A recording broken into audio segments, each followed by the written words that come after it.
Toys are far more than simple amusements. They are the tools through which children explore, interpret, and practice engaging with the world around them. From the rudimentary dolls of ancient civilizations to the sophisticated digital landscapes of today's video games, the evolution of playthings reflects broader societal, technological, and cultural shifts. This essay will argue that both traditional and modern toys present a complex dichotomy of benefits and drawbacks for child development. By examining their historical context, evolutionary trajectory, and multifaceted impacts on physical, cognitive, and social health, we can arrive at a nuanced understanding essential for guiding parents, educators, and policymakers. The impulse to play and create toys is a historical and cultural universal. Archaeological evidence reveals that children in ancient Egypt played with dolls fashioned from wood and clay, while balls made from materials like linen or animal bladders were common across many ancient societies. In Greece and Rome, toys such as yo-yos, knucklebones, an early form of jacks, and miniature chariots have been discovered, indicating a long-standing recognition of play's role in a child's life. Culturally specific toys also emerged, serving as early educational tools. For example, the African game Mancala taught strategic thinking and counting, while Native American communities often gave children miniature versions of tools and weapons to practice essential life skills. These traditional toys were almost exclusively analog, crafted from natural materials, and their operation was governed by the child's imagination and physical interaction. They were inherently open-ended, requiring the child to project narrative and function onto the object. The Industrial Revolution democratized toy ownership through mass production, making items like tin soldiers and porcelain dolls widely available. However, the most profound shift began in the latter half of the 20th century with the advent of electronics and digital technology. This evolution moved play from a primarily physical and imaginative realm to an increasingly virtual and programmed one. Modern toys are frequently characterized by screens, connectivity, and predefined narratives. Video game consoles, tablets loaded with educational apps, and internet-connected smart toys have become ubiquitous. These digital playthings offer immersive, interactive experiences that can be highly engaging. However, this shift has fundamentally altered the nature of play, transitioning it from an activity driven by the child's creativity to one often guided by software algorithms and graphical interfaces. Despite concerns, toys of all kinds remain crucial for healthy development. Their positive impacts are well documented across three key domains: physical development. Traditional toys like balls, jump ropes, and building blocks promote gross and fine motor skills, coordination, and overall physical health. Even modern motion-controlled video games, e.g. Nintendo Switch Sports, can encourage physical activity, countering the stereotype of the sedentary gamer. Creativity and cognitive growth. Open-ended traditional toys like Lego bricks, crayons, and generic dolls are powerful stimulants for creativity, problem-solving, and abstract thought. As theorized by psychologist Jean Piaget, play is essential for constructing mental models of the world. Modern toys also contribute.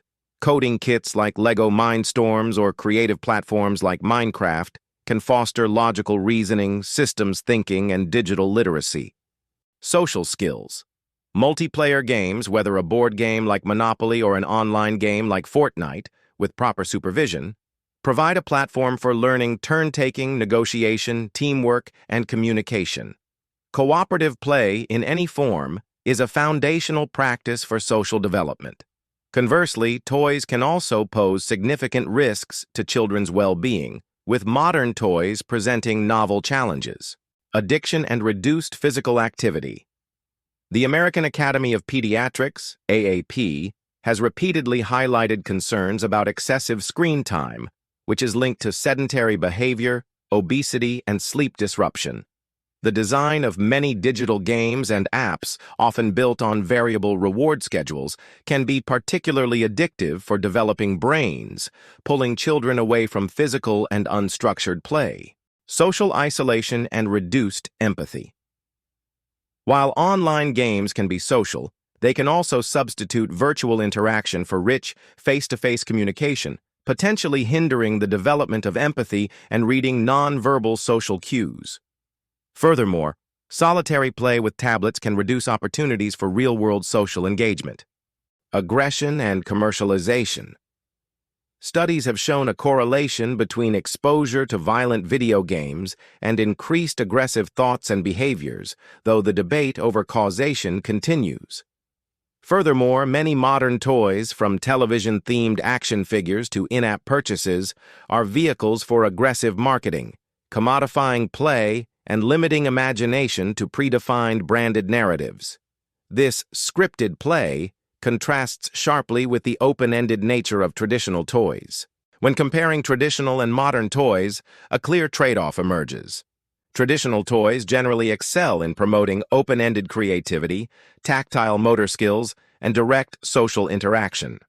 Their psychological influence is rooted in child-directed exploration. Modern toys, however, often offer superior tools for developing technological fluency and can provide adaptive, challenging cognitive tasks tailored to a child's level. The health effects are similarly dichotomous. Traditional toys carry minimal risk of digital addiction, but may lack the engaging power to compete for a child's attention in a high-stimulus world. Modern toys risk physical inactivity and mental health issues linked to screen addiction, but can effectively teach specific skills in an engaging format. The key differentiator is not the category of toy, but its design and usage. An open-world digital game can be more creative than a highly prescriptive traditional science kit, and vice versa. The landscape of children's toys is not a simple binary of good, traditional versus bad, modern. Both have vital roles to play in a holistic developmental environment. The goal for adults is not to eliminate one in favor of the other, but to cultivate balance and intentionality. For parents, prioritize a mix of toy types. Encourage open-ended, imaginative play with both blocks and digital creative tools. Enforce the AAP's guidelines on screen time, e.g., consistent limits for children aged 6+ and avoidance for children under 18 to 24 months beyond video chatting. Co-play with children both in physical and digital spaces to mediate their experiences and reinforce positive social lessons. For educators, integrate a blend of hands-on manipulatives and educational technology into curricula. Teach digital citizenship alongside traditional social skills, helping children critically navigate online interactions. For policymakers, support research into the long-term effects of emerging technologies like VR play on child development. Implement regulations that protect children from exploitative advertising and data collection practices embedded in smart toys. Ultimately, the most beneficial toy is one that serves the child's developmental needs rather than the other way around. By making conscious choices, society can harness the power of both traditional and modern play to raise a generation that is not only technologically adept but also creative, socially intelligent, and healthy.